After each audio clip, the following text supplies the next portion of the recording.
studio, everybody, Sarah Osborne.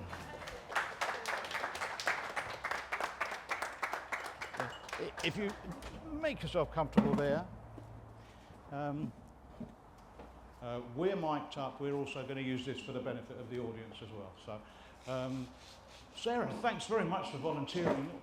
Did you volunteer or did I? No, I didn't volunteer. No. I'm not quite sure what coercive methods I used to persuade you to do this, but thanks very much for being here. We're going to start at the very beginning, as we normally do. We've had a lot of talk about the other end of life today, haven't we? Yeah. How about the very beginning? Where did Sarah grow up? What was your formative experience? So I was born in. I come from Hampshire. I was born in Hampshire, in Southampton, and yeah, that's where I started. Is that it? I was born. It. Yeah, I was born, and you are welcome. So I grew up. I lived in Hampshire till I was 21, and then fell in love with my husband, who was at Winchester University, and we would come and visit his family here in Wivenhoe, and I fell in love with Wivenhoe, and from my experience, that's not often the way it works. Normally, you'd have persuaded your betrothed to move to Hampshire. Yeah, I wasn't. I love my home back down south, but it didn't give me the same vibes as Wivenhoe did, and I became, in the years that I spent coming to Wivenhoe to come and see his family, became really, really close to his sisters, who are now my friends. So, so you married the family? I married the family, yeah, not the man. Yeah, so I just fell in love with Essex. I'm a very confident woman. Like, I get in the car, it doesn't bother me to drive 2.5, 3 hours down to Winchester and see family. So for me, it was the right thing to do. Yeah.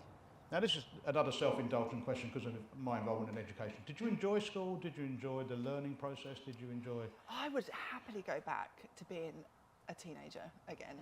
They were like my best years. And my husband, if he ever gets to watch this, if I let him watch it, I just loved being a teenager. I look at my kids now and actually think they're really unlucky because we lived in a different time back then. So, you know, my mum would just say, make sure you come back before the lamps go out, you know, like the street lights. So I just loved being a teenager. School was all right. School I did well at up until a certain point.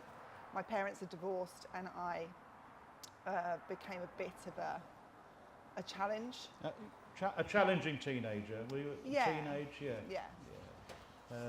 Never an ideal situation for anybody, but you survived. You've come out the other end. Absolutely. I mean, did you go straight into work at 16, 18, 20? So I went to college. I didn't do very well on my GCSEs.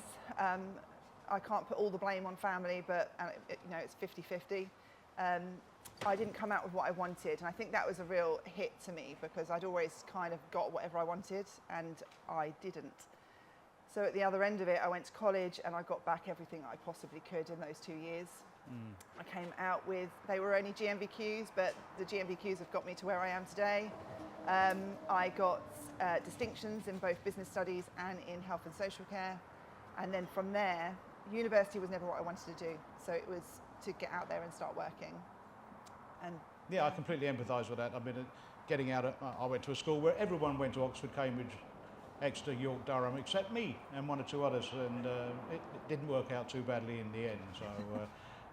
So tell the audience a little bit about what you do now. I mean, or maybe what you did at 2021 for your working. Where did you start your working journey? So I started here in Essex. That was probably the most enjoyable part. So I started here in Essex working for a company called Quantica Healthcare, where I worked with some incredible women that are still part of my life now, where we were doing exactly what Go Personnel is doing today. So we recruit carers, support workers, and we place them in the community or in care homes and supported living. And there was a team, it ended up being, over those 4 years, I think there was about 20 of us females in an office. So it was some really good times. Do you hire men? Yes, we do. It's just...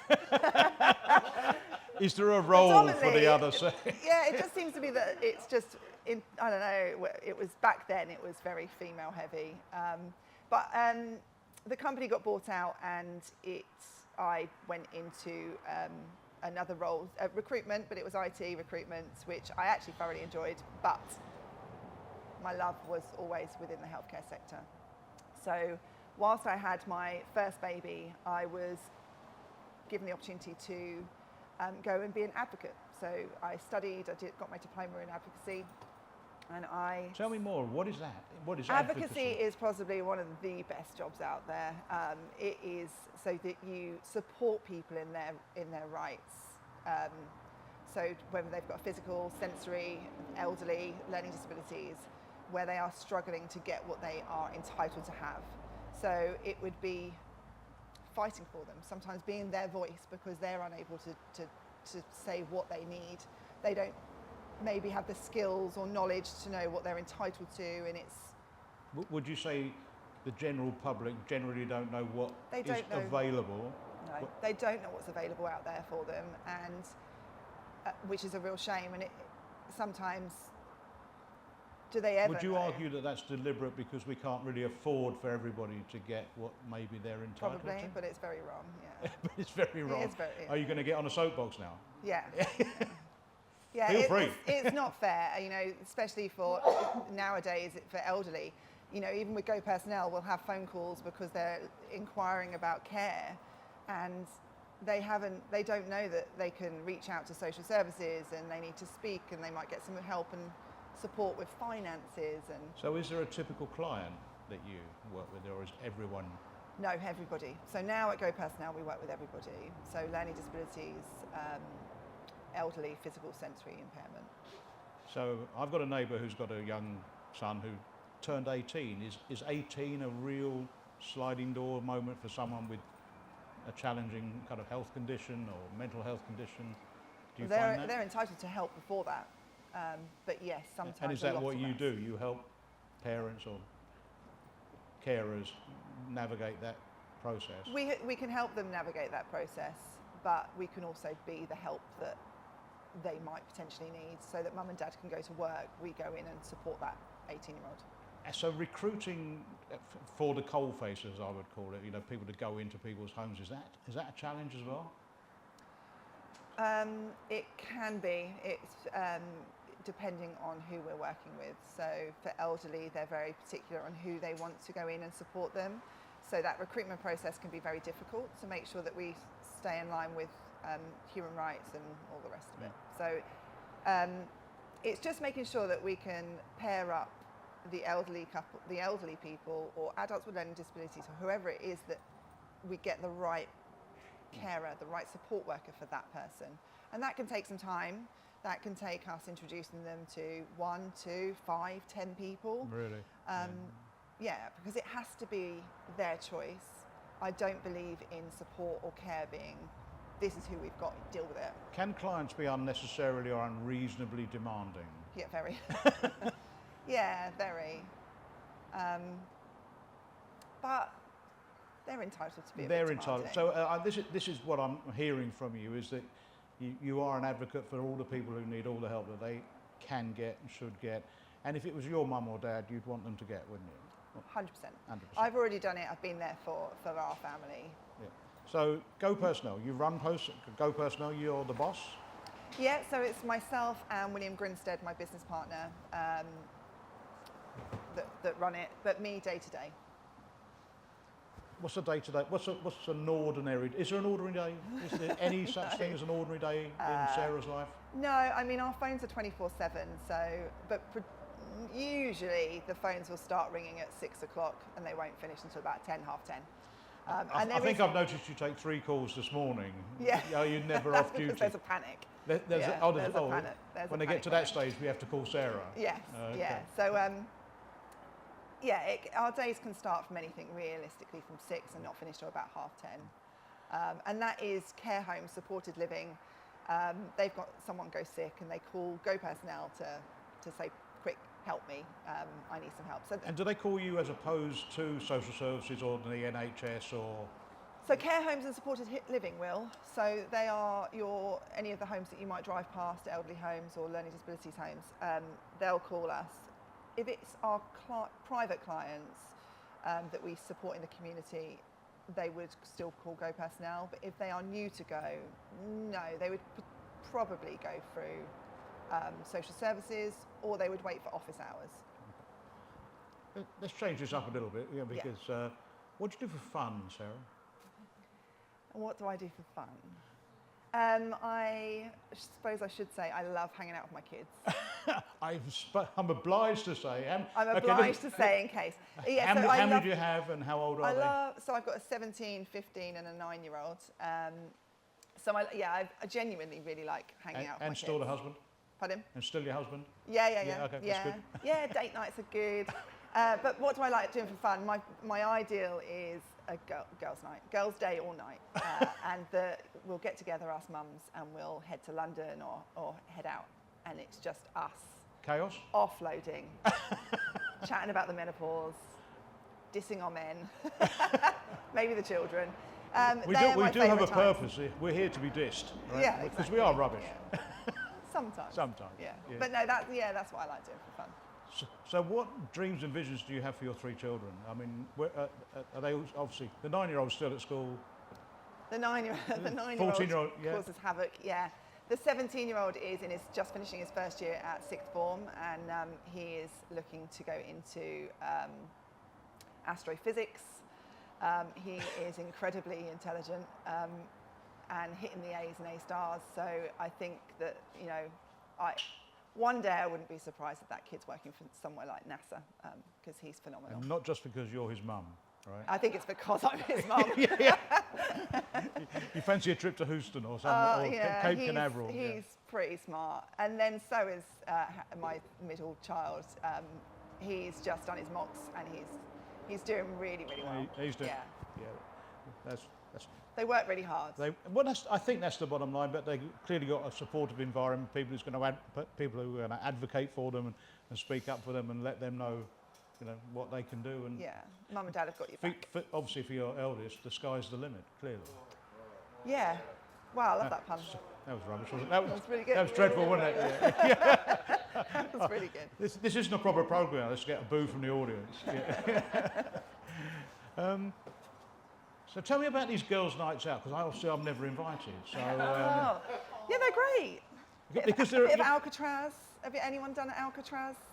Oh my God, it's so much fun, isn't it? Alcatraz. Tell us more. What's Alcatraz? So it's a cocktail bar, but it's immersive, and you go in and they do some acting for you, and you're locked up in a jail with your orange jumpsuits. Cocktails keep coming. And there's a bit of acting in the middle, and you've got to riot. Is there an inner thespian in Sarah? I think so. Do you ever look at me, Jean? A bit of a show off. Is that what? Is that what we discovered? Yeah. Do you get to kind of holidays? Do you have favourite places to go? This is a bit of a quick fire round. Holidays? No. I mean, the last 3 years has been impossible for holidays for us because I have been so go personnel. Go. Yeah. That it hasn't. But this year we are looking forward to getting away. My family are obsessed with history, so Rome, places like Rome. I not long ago went to Croatia, which was phenomenal. Went near Dubrovnik, and that was just breathtaking. Swimming in the sea and canoeing. And this year, in a couple of weeks, actually, we're going to Malta. So I'm looking forward to some downtime where I can trust the new person that we've got on board to manage Go. Do the kids go? Kids are going, yeah. The kids are definitely going, yeah. Yeah. Let's look forward. What ambitions do you have for both the business and? Let's start with the business. What ambitions do you have for Go personnel? Our end goal for William and I is running our own care homes. I want Go personnel to be the local place that people want to go to for their parents, for their family members. It has to be.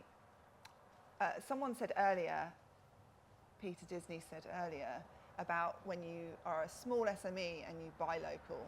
So everything that I have done for the business has always been using local people. So the accountant, the solicitors, the insurance brokers, the people that have done my leaflets, the people that have done my website, everyone has been local, which I think is really key for a small company.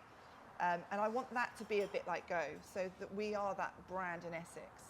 And then when we branch out into care homes, and my biggest dream is So what are the challenges to get there? Yeah. I think just reaching out to those other clients that don't use us at the moment is that it's constantly, we don't use agency staff, but we know that You'll have to deal with the isn't always CQC, the case. don't you? We're doing the CQC, yeah. So at the moment, one of our other projects is we're applying for CQC for Go personnel, so that we can do personal care in people's homes. So at the moment, our community work is only That's a different level, is it? It's a different level, yeah. Right. And that has been really hard, one of our toughest challenges this year. But once we've got that, then that opens up many, many doors for us. Where, location apparently is important. Have you got a particular place in Essex? Wivenhoe, is it going to be in Wivenhoe, or is it? Concentrate on North Essex and then spread to further afield. But ideally, my dream goal would be that we cover East Anglia for now. Maybe I can entice some family members to take Hampshire on. Okay, they're still there. And you go back. Okay. Yeah. So that sounds like a very ambitious goal. Have you got a time frame for that? Who knows? 3, 5. When years. it happens? When it will happen. Yeah. I mean, I'm a believer in organic growth. I think that's an excuse for saying it'll happen when it happens, or when it feels right. So, all good. Well, on that basis, I think it is time for breakfast, and otherwise Richard Parker will fade away, which we can't allow to happen. Anyway, everybody, Sarah Osborne.